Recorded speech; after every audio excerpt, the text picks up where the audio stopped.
Hello, I'm Cameron Kiesling, and today I'm going to show you how to start a manual choke carburetor on a 1953 Ford Custom Line. Okay, so first I'm going to show you where the carburetor is on this old car.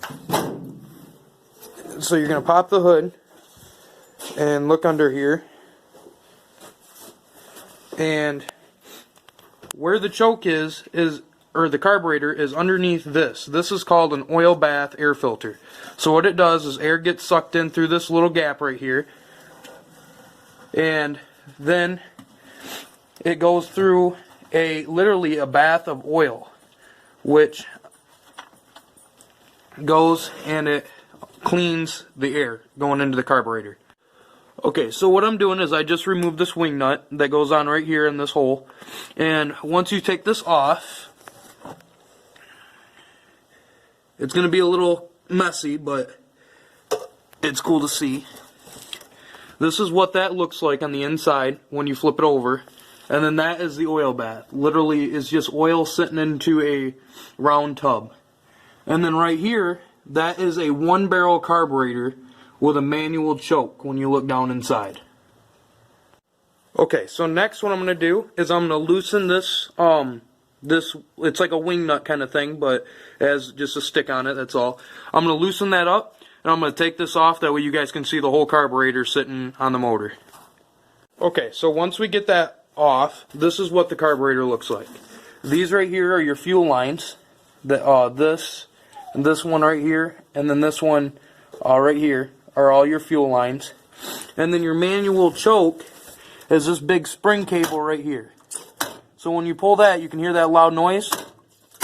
That is the gas pedal down in the car. When you push the gas pedal down, this pulls back and it sprays gasoline into the carburetor, which will go down into the cylinders and create spark, which makes combustion.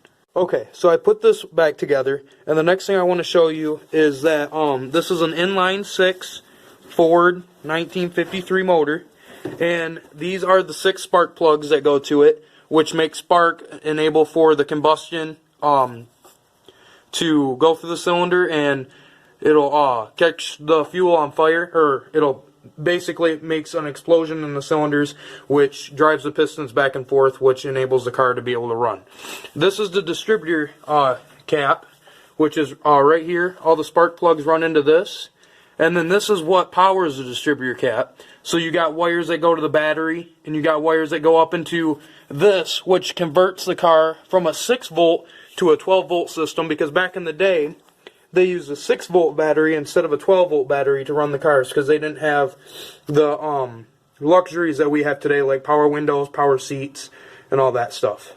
Okay, so now we're going to get into the car, and when you first open the door, you see all these nice buttons and gadgets and all these, and all they do is some of them twist, like this one twists, and then some of them pull out, which this one will enable the headlights, and some of them just, like I said, they twist or they pull out. And over here you got like a lighter. That's a cigarette lighter that plugs into the dash. And then this is your interior lights. When you pull that out, the lights come on in the interior. And then this is your blower motor for like your heat and stuff like that. And then this one right here, this says choke. Now that's what I was talking about. That's what we're going to use to for the manual choke carburetor. You're going to pull that out, and that allows for the carburetor to get more or less fuel.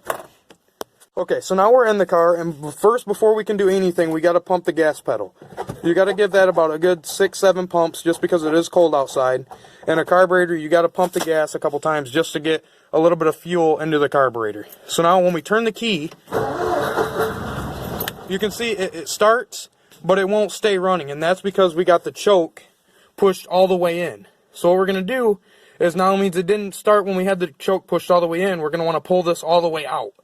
So you pull it out a good all the way, give it another about 3 pumps, and then you're going to turn the key. And then once you get it running, you want to pump the gas, that way it'll stay running. But now if you push the choke back in too fast, it's just going to die no matter what. So you see it didn't want to stay running. So now when you do have the choke all the way pulled out, you're going to go ahead, give it a couple more pumps, and turn the key, get it running. And then you're going to want to slowly push in the choke, but not too much, because if you push it in too much, the car's just going to die again on you.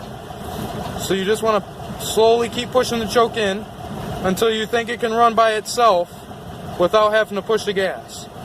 So that feels pretty good right there. And the car's a little loud because it's so cold outside. It's an old car, it don't like the cold.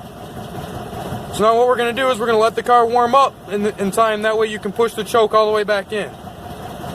So we can slowly start pushing it back in. And then you can see it's kind of wanting to run rough. So when it starts to run rough, you want to pull it back out real quick. If you don't pull it back out in time, you're going to die. See, if you push it back in real fast and too soon, it's just going to cut out on you. So now again, we're going to want to pull this back out. I don't want to pull it out all the way because we just had it running. You want to push it in about or have it pulled out about 3/4 of the way. Then give the gas only about 2 pumps because you don't want to flood the carburetor. And then turn the key, give it a couple more pumps, and get it running again. And then you want to keep your hand over here by the choke, because if not, what's going to happen is it's just going to die right again, because you got to constantly move the choke in and out.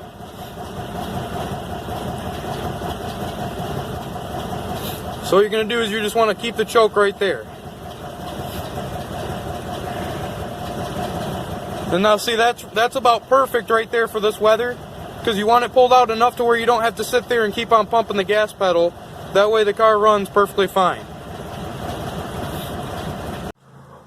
Okay, I'm back under the hood, and as you can kind of see, if I stand in one spot, it kind of gets a little smoky.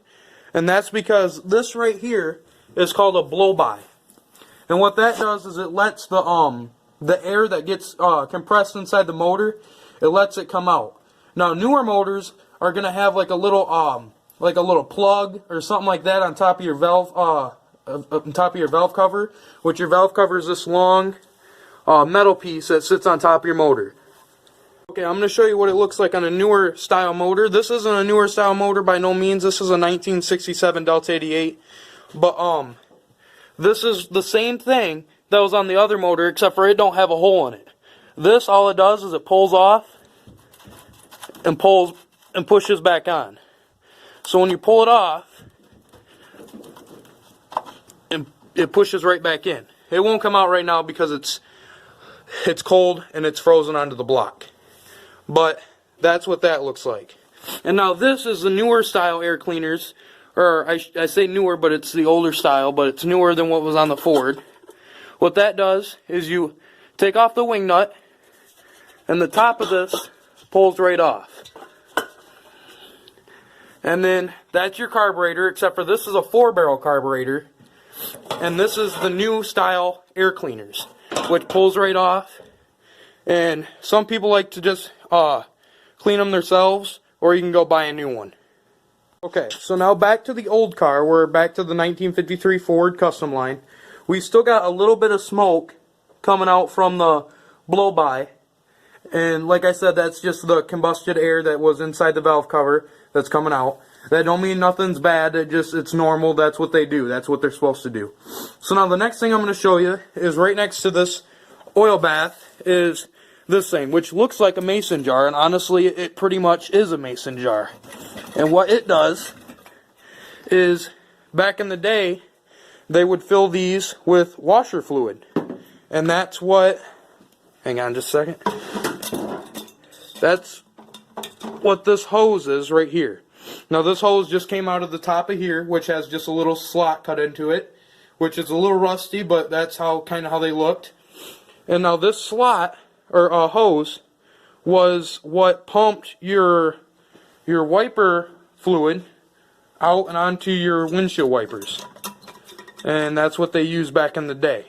And now you're normally going to find this either sitting right here on the side of the wheel well, or some of them are up sitting right here where that 12-volt system was, or is. Most of your Chevy cars is going to be sitting right here where this 12-volt system is. But in your Fords, a lot of them sat over here next to the wheel well. Okay, to finish my video, I'm going to come back into the car.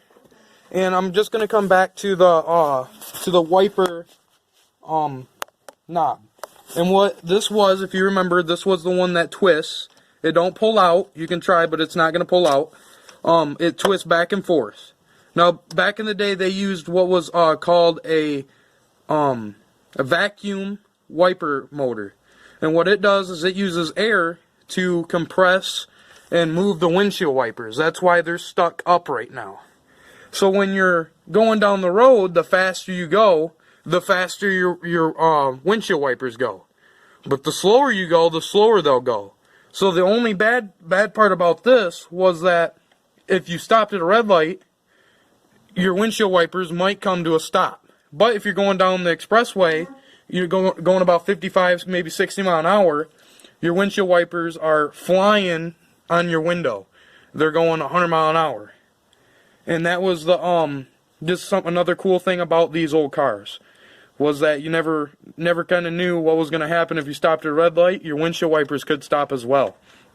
And that's going to be to wrap up my video. That was my Teaching Tuesday, and thank you for watching.